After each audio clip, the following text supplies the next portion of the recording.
There's a specific kind of person you meet sometimes, and it takes you a while to understand what you're looking at. They don't announce themselves. They don't have big personalities. They don't take up much space in a room. If you were rushing, you'd walk past them and never register that you'd been near something rare. They're patient in ways that don't make sense. They forgive things they shouldn't have to forgive. They notice small details about you. The fact that you mentioned once, 6 months ago, that you don't like a certain thing, and they quietly adjust for it without ever saying they remembered. They ask you how your mother is doing, and they mean it, and they wait for the answer. You know the person I'm talking about. If you don't know them personally, you've seen them. The older man who bags your groceries and asks about the little scar on your hand you didn't notice you were showing. The coworker who never says anything at the meeting but stops you by the elevator to check if you're okay because she saw something in your face. The friend of a friend who, at a party where everyone else is performing, sits down next to the person crying in the bathroom hallway and doesn't try to fix anything, just stays. Those people, that specific kind. And here's the thing that took me years to understand. The kindest people you know are almost never the ones you'd expect. They're not the ones who were raised in warmth by warm parents. They're not the ones for whom life has been fundamentally gentle. They're the opposite of that, almost every time. The kindest person you know is very often someone who had every possible reason to become the exact opposite, and chose not to, and is still choosing not to, every day, quietly, without ever asking you to notice. This essay is about those people, and about what they seem to know that the rest of us are still working out. I want to tell you about Sarah. That's not her real name. Sarah lived across the hall from me in the first apartment I ever rented on my own, back in my mid-20s.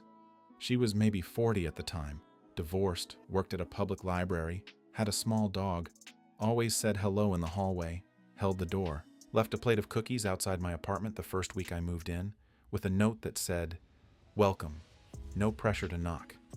I remember the note specifically because it was the first time I'd ever encountered the concept of kindness that expected nothing back. We were friendly for about 3 years, not close, neighbor close. She'd knock and ask if I wanted her extra tomatoes from the farmer's market. I'd take her packages in when she was traveling. Small things. Twice when I got sick, she left soup outside my door with a note that read, "You don't have to eat it." That word, "have to," was the tell, but I didn't understand what it was telling me yet. Then, 3 years in, I was helping her carry groceries up the stairs. She was carrying more than she could handle. And one bag broke and a photograph fell out. Old, faded, small.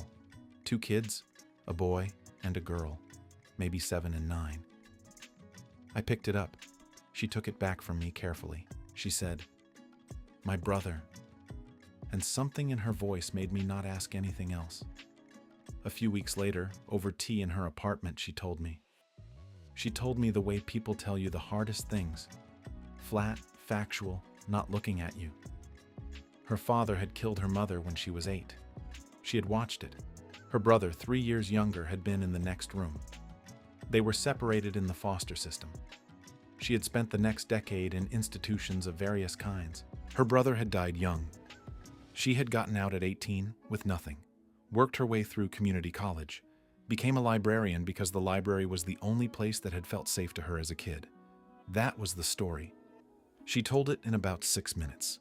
Then she asked if I wanted more tea. I want to be careful about how I describe what happened in my head after she said that, because it wasn't pity. Pity would have missed the point.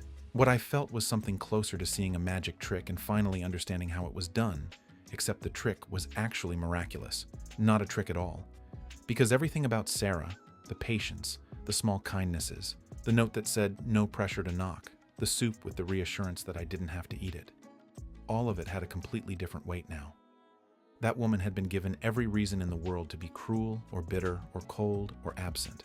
And instead, over 4 decades, she had built herself into the person who leaves you a note that anticipates the specific pressure you might feel from being given a gift. That is not a personality trait. That is a lifetime of small, deliberate choices, made in the direction of tenderness, by someone whose default path, statistically, psychologically, in every measurable way, was the opposite direction. That was the first time I understood what I was actually looking at in the world when I met a truly kind person. Here's the metaphor I keep coming back to, and I want to share it with you because I think it changes how you see people. Imagine that every human being, over the course of their life, arrives at a series of thresholds. A threshold is a specific moment where you have been hurt, and you now have a choice about what to do with the hurt. You can pass it on. You can pass it forward in some slightly altered form to the next person in your life. Or you can hold it and metabolize it and refuse to pass it on. Most people, most of the time, pass it on. Not because they're bad, because that's the path of least resistance, and passing pain on is the way pain has been moving through the human species for as long as there have been humans. You are hurt by your parents. You hurt your kids hurt their kids. The pain moves down the line, slightly disguised each generation, and the whole species carries a running total that nobody notices because it's happening in every household simultaneously. Now imagine a person who arrives at that threshold and simply doesn't cross. They absorb the hurt and don't pass it on. They metabolize it into something else. Attention, gentleness, patience, small notes on plates of cookies. And they don't just do this once, they do it every time. Every threshold, for their whole life. That's the kind person. Not someone who was born gentle. Someone who stood at 10,000 small thresholds over the course of a lifetime and each time chose not to cross. And most of those choices happened alone, in silence, in the middle of a day that nobody would remember. You cannot see this work from the outside. What you see is someone who's patient in a way that seems effortless. What's actually happening is a lifetime of invisible refusals, invisible metabolizations, quiet acts of pain being buried in soil where nothing bad grows. That's what kindness actually is in adults. It's not a temperament. It's an accomplishment. The reason this matters, the reason I think about it so often, is because of the counterfactual. The version that didn't happen. There is a parallel Sarah in an alternate universe or in probability space or wherever you want to locate her, who did not become the woman I knew. There is a Sarah who took what happened to her and became someone hard, someone withdrawn, someone incapable of trust, someone who could not be near children without shutting down, someone whose apartment was a fortress and whose door never opened to anyone. That Sarah is not a monster. That Sarah is what the statistics predict. That Sarah is what the trauma literature would have written on her file at 18. And that Sarah almost was. She was so close. There was nothing in the setup of her life that pointed toward the version I actually met. The version that leaves you a note that says, no pressure to knock had to be built, deliberately, against the grain of everything that had happened. Now think about the kindest person you know. Really think about them, and ask yourself, what almost happened to them instead? What version of them, statistically likely, did they refuse to become? Because I promise you, if you know their story, or even part of their story, there is a version. There is almost always a version.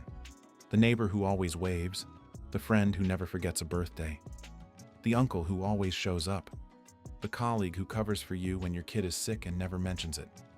Look at them. Ask yourself the question, and then let it land.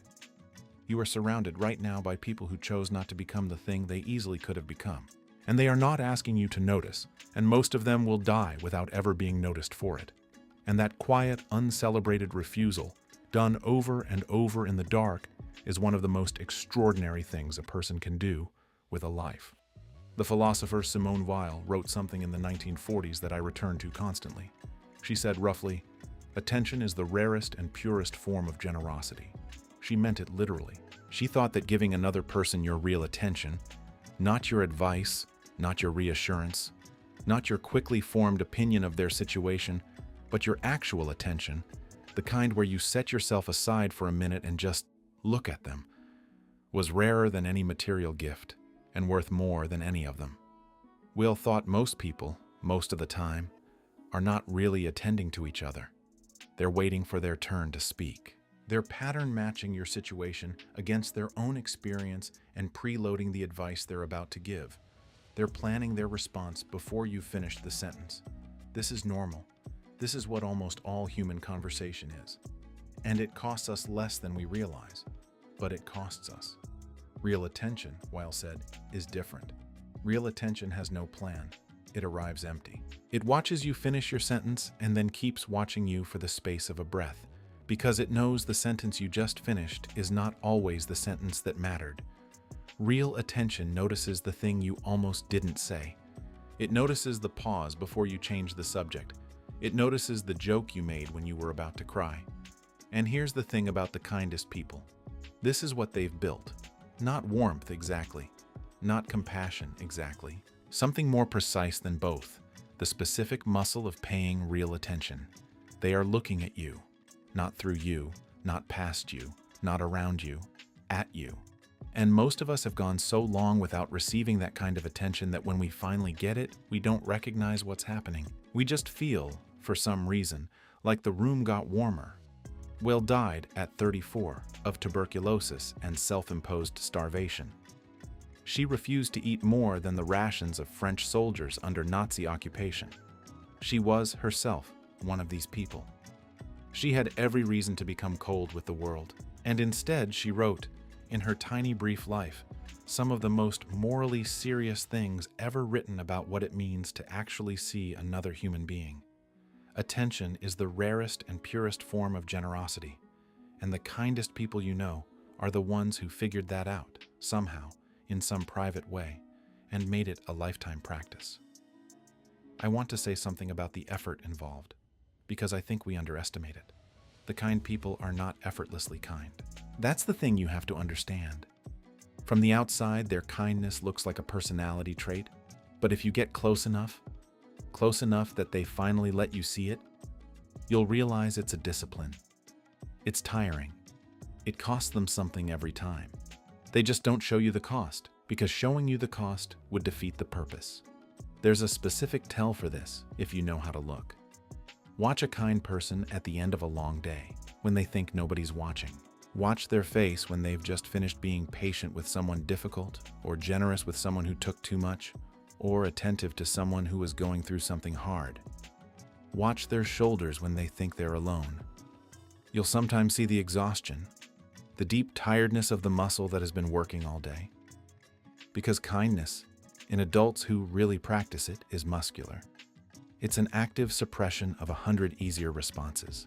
When someone is rude to them, the easy response is to be rude back. They don't take it.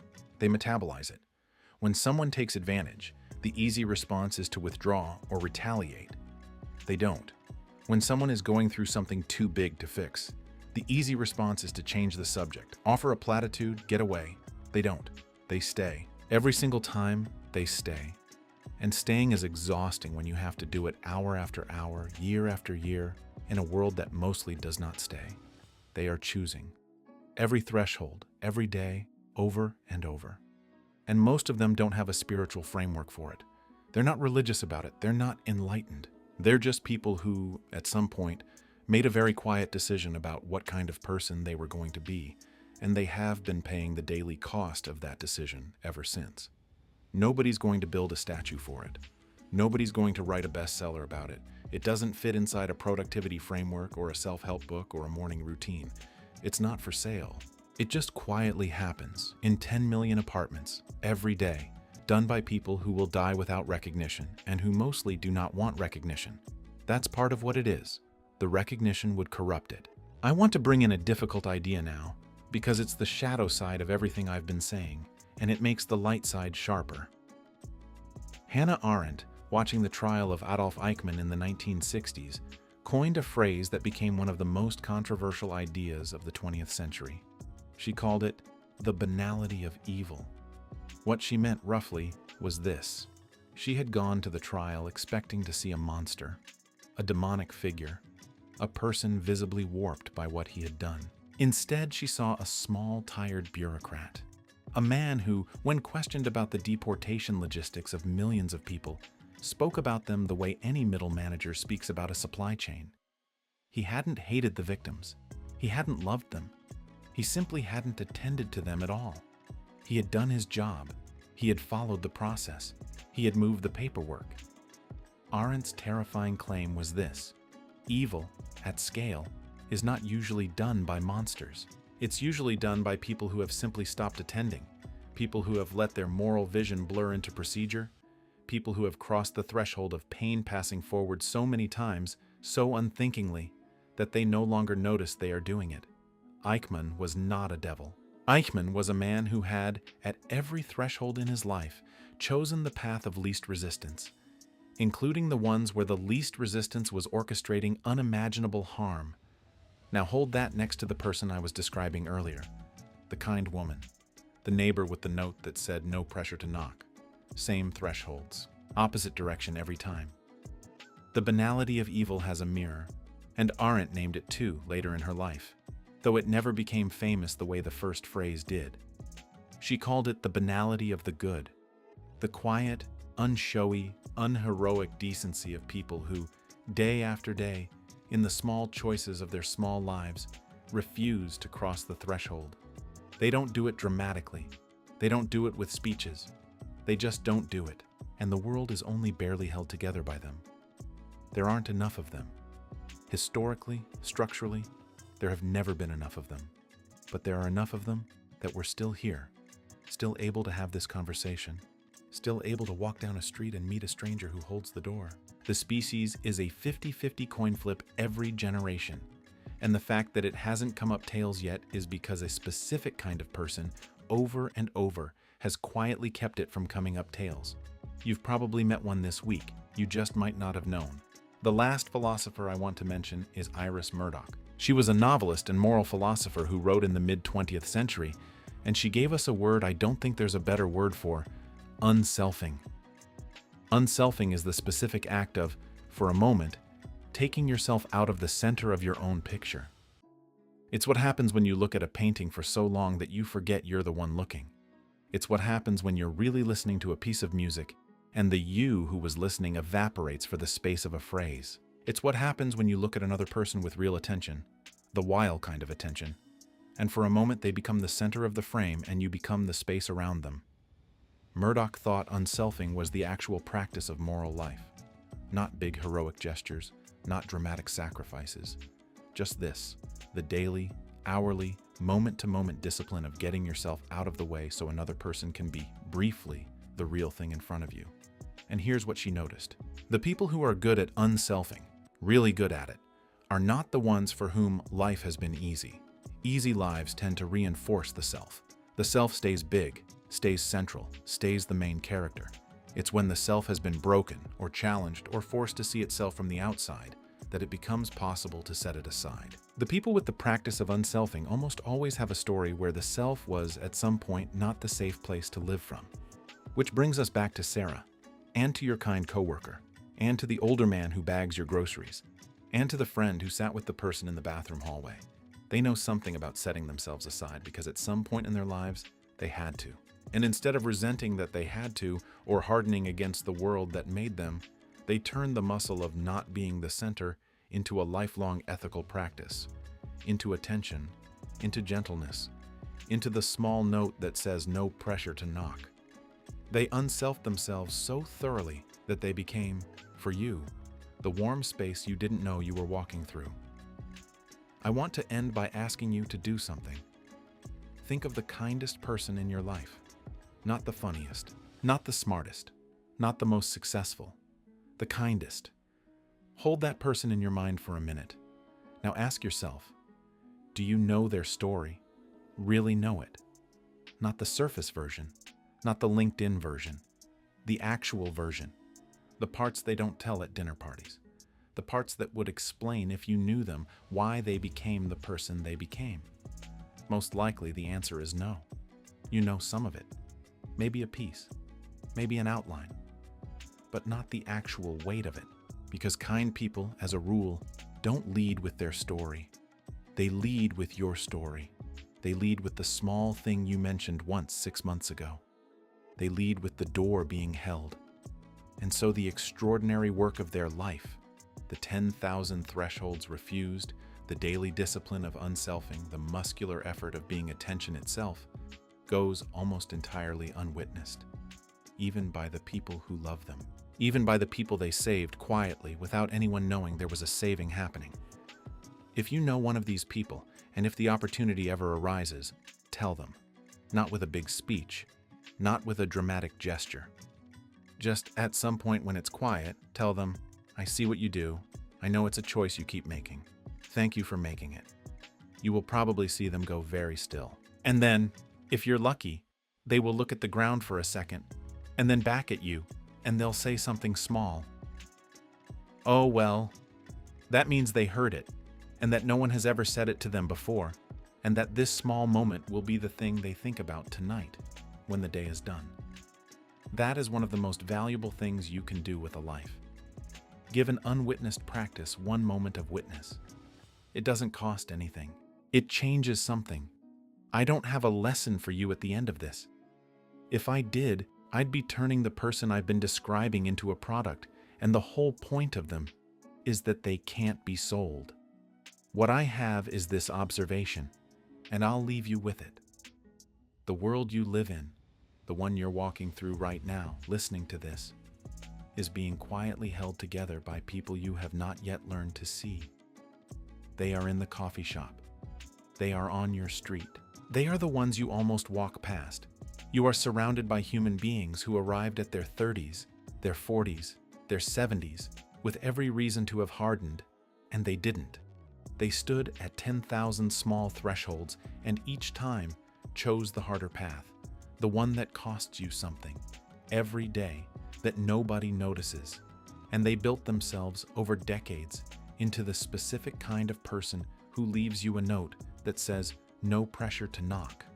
Those are the ones. That's who's holding it together. If you're on a walk right now, look at the people you pass, not to judge them, not to categorize them, just to notice, quietly, that any one of them could be that person. The neighbor with the story. The kind stranger with the private lifetime of refusals behind them. Every person you see is standing in the middle of a life you don't know the shape of, and some of them, more than you'd think, are doing extraordinary silent work to keep the world from becoming a colder place. You've probably done some of that work yourself. You've probably held some thresholds. You've probably chosen the harder path some days when it cost you. If so, quietly, without ceremony, thank yourself for it. Nobody else is going to, and it mattered. The kindest people you know are the ones who almost weren't. They chose not to be, and that choice, made every day, in the dark, by people whose names you'll never learn, that is one of the most remarkable and unheralded things a human being can do. Same as the rest of us. Same as everyone who's still trying. If you're still walking, walk a little longer. Then go home. And tell one of those people, if you can, what you see.